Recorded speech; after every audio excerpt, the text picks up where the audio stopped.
दोस्तों इसरो ने हाल ही में अंतरिक्ष में ब्लैक आइड पी यानी कि लोबिया के बीज सफलतापूर्वक अंकुरित किए हैं। ये उपलब्धि क्रॉप्स यानी कि compact research module for orbital plant studies के प्रोजेक्ट का हिस्सा है, जिसका उद्देश्य अंतरिक्ष में पौधों की खेती के नए तरीकों की खोज करना है। इस प्रोजेक्ट के तहत पृथ्वी जैसे माहौल को तैयार किया गया, लेकिन गुरुत्वाकर्षण बल के बिना।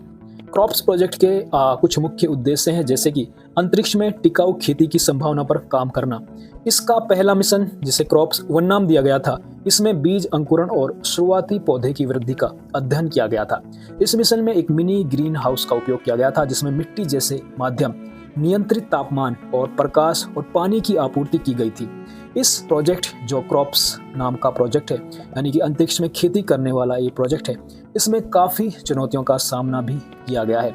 अगर चुनौतियों की बात करें तो इसमें पहली बड़ी चुनौती थी दोस्तों गुरुत्वाकर्षण बल की कमी, यानी कि ग्रेविटेशनल फोर्स की कमी। जड़ें दोस्तों सीधी नहीं बढ़ती हैं और पानी का वितरण मुश्किल हो जाता है अगर ग्रेविटेशनल फोर्स वहाँ पर कम हो। दूसरी जो बड़ी समस्या साइंटिस्ट को फेस करनी पड़ी वो थी दोस्तों रेडिएशन और तापमान में उतार चढ़ाव। ये पौधे की वृद्धि और विकास को प्रभावित करता है।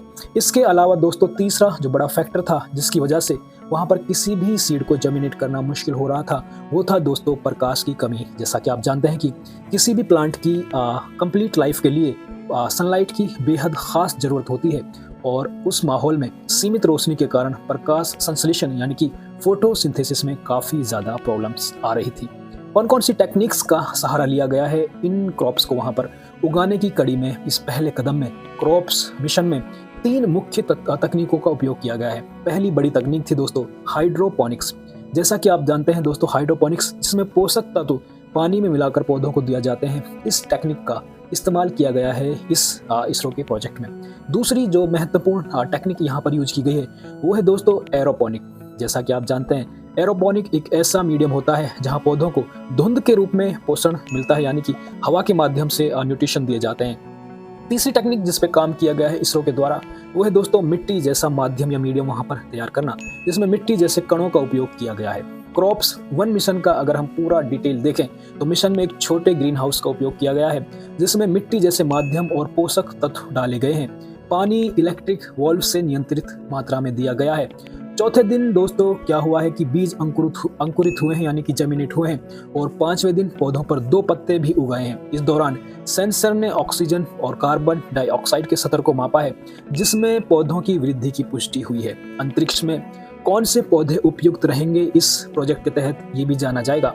अंतरिक्ष में तेजी से बढ़ने वाले और पोषक तत्वों से भरपूर पौधे जैसे कि पालक, सलाद पत्तियां और फलियां सबसे उपयुक्त माने जाते हैं। इनमें लोबिया जैसे पौधे प्रोटीन का अच्छा स्रोत होते हैं। साथ ही जड़ वाली सब्जियां और अनाज जैसे गेहूं और चावल भी लंबी अवधि के लिए उपयुक्त माने जाएंगे।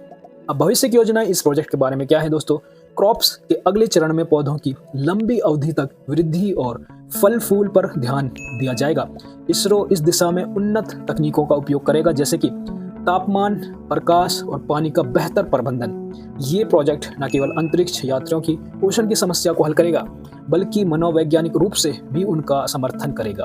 और फाइनली इस प्रोजेक्ट का जो निष्कर्ष निकलता है कि इसरो की ये सफलता विज्ञान और अंतरिक्ष अनुसंधान के क्षेत्र में एक बड़ा कदम है। ये भविष्य में लंबी अवधि की अंतरिक्ष यात्राओं और अन्य ग्रहों पर जीवन को संभव बनाने में मददगार साबित हो सकती है।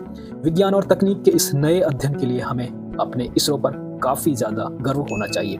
दोस्तों इन्फॉर्मेशन आपको कैसी लगी आप कमेंट सेक्शन का सहारा लेकर हम तक पहुंचा सकते हैं। जानकारी अच्छी लगी हो तो वीडियो को लाइक करें और ज़रूरतमंद दोस्तों के साथ शेयर कर सकते हैं। और अगर आपको हमारे वीडियोज़ पसंद आते हैं तो आप चैनल को सब्सक्राइब करके हमारी इस छोटी सी फैमिली का हिस्सा बन सकते हैं। धन्यवाद।